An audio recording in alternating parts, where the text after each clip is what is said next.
Trump once condemned the January 6th rioters. Now he's become one of their biggest supporters. New York, AP, the day after January 6, 2021. Then President Donald Trump denounced the rioters who violently stormed the Capitol building, breaking through barricades, battling law enforcement and sending members of Congress, who were set to formally certify his re-election loss, running for their lives. Like all Americans, I am outraged by the violence, lawlessness and mayhem, he said in a video, condemning what he called a heinous attack. That condemnation was delayed and only offered amid widespread criticism, including from fellow Republicans, for his role in sparking the mayhem. But 2.5 years later, any sign of regret or reprimand from Trump has vanished as he prepares to face federal criminal charges for his efforts to overturn the 2020 election. Now the early but commanding frontrunner in the 2024 Republican presidential primary, Trump regularly downplays the violence, lionizes the rioters as patriots and spreads false claims about who was involved. He has not only vowed to pardon a large portion of January 6th defendants if he wins a second term, but he has also fundraised for them, befriended their families and collaborated on a song that became a surprise iTunes hit. They were there proud, they were there with love in their heart. ... And it was a beautiful day, Trump said at a recent CNN town hall. When asked if he had any regrets about his actions that day, Trump voiced no remorse and instead seemed most concerned about the lack of attention paid to his crowd size. January 6th. It was the largest crowd I've ever spoken to, he said. Trump was always reluctant to condemn the actions of supporters spurred by his lies of a stolen election. As the violence unfolded, Trump ignored the desperate pleas of aides and allies to denounce the rioters and ask them to stand down. And when he did speak out, hours later, his response was tepid. He said he loved the rioters and shared their pain. Trump's evolution began at a time when he was garnering relatively little mainstream media coverage. And it echoed the efforts of some Republicans in Congress, who had tried to recast the mob as nonviolent despite reams of video footage, public testimony and accounts from members of Congress, journalists and Capitol Police officers, 140 of whom were injured that day. It also coincided with a broader shift in public opinion. Polling from Monmouth University showed that between March and November 2021, Republicans grew increasingly likely to say the anger that led to the Capitol attack was justified, with 54% saying the anger was either fully or partially justified in the fall, up from 40% that spring.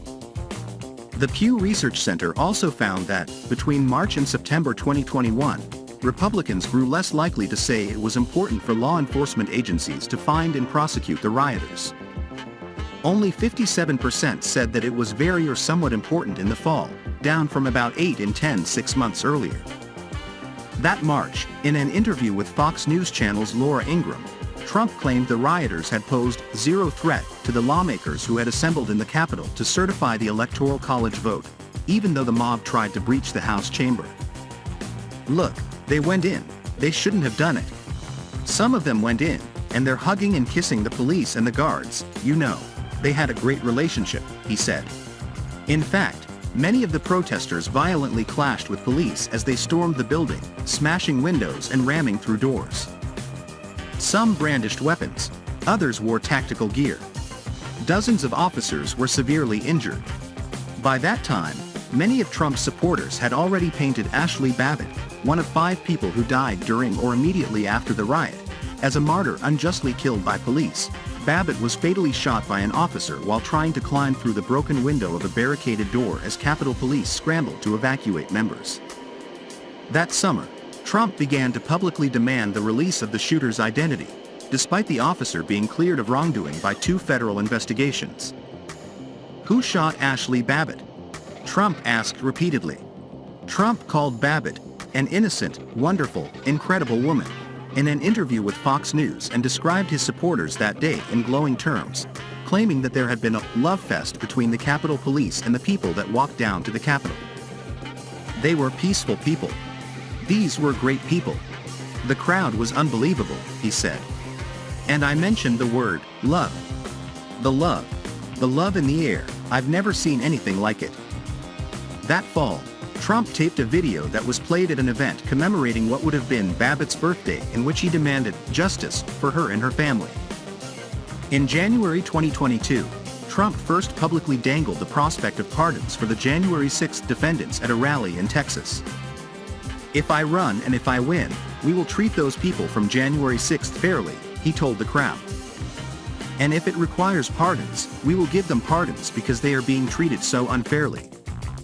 At that point, more than 670 people had been convicted of crimes related to the attack, including some found guilty of seditious conspiracy and assaulting police officers. In September 2022, Trump told conservative radio host Wendy Bell that he was helping some of the defendants, though aides declined at the time to elaborate or say how much he had contributed. "I'm financially supporting people that are incredible, and they were in my office actually 2 days ago. It's very much on my mind," he said. "It's a disgrace what they've done to them. ... Contributions should be made." Days later, Trump held a rally in Pennsylvania that included remarks from Cynthia Hughes, the founder of the Patriot Freedom Project, whose nephew was convicted for storming the Capitol. Jerry Perna, whose nephew died by suicide while awaiting sentencing after pleading guilty to riot-related charges, also spoke. Later that month, the former president called into a small rally held outside a Washington jail where January 6th defendants have been held, led by Mickey Whithope, Babbitt's mother. "We're with you. We're working with a lot of different people on this. And we can't let this happen," he said via a cell phone held up to a microphone. Trump's support has only intensified since he formally launched his third campaign. Earlier this year, he collaborated on "Justice for All," a song that features a choir of January 6th defendants singing "The Star-Spangled Banner," recorded over a prison phone line and overlaid with Trump reciting the Pledge of Allegiance. Trump featured the song at the first official rally of his 2024 campaign, standing with his hand on his heart as a music video featuring violent footage of the riot played behind him on 2 giant screens. In June, he spoke at a Patriot Freedom Project fundraiser to support the defendants that was held at his Bedminster, New Jersey, club. "They've been made to pay a price that is very unfair, in many cases," he said. Trump also recorded a video played at the group's holiday fundraising event in Washington and hosted a dinner for family members of January 6th defendants at Mar-a-Lago in March. "He is very concerned for these families," Hughes said after the event. An Associated Press review of social media posts, voter registrations, court files and other public records found that the mob was overwhelmingly made up of longtime Trump supporters, including GOP officials, donors and far-right militants. But that hasn't stopped Trump from falsely claiming that others were responsible for the attack, including Antifa and Black Lives Matter. Last weekend on his social media site, Trump amplified messages claiming that January 6th had been a staged riot orchestrated by the government.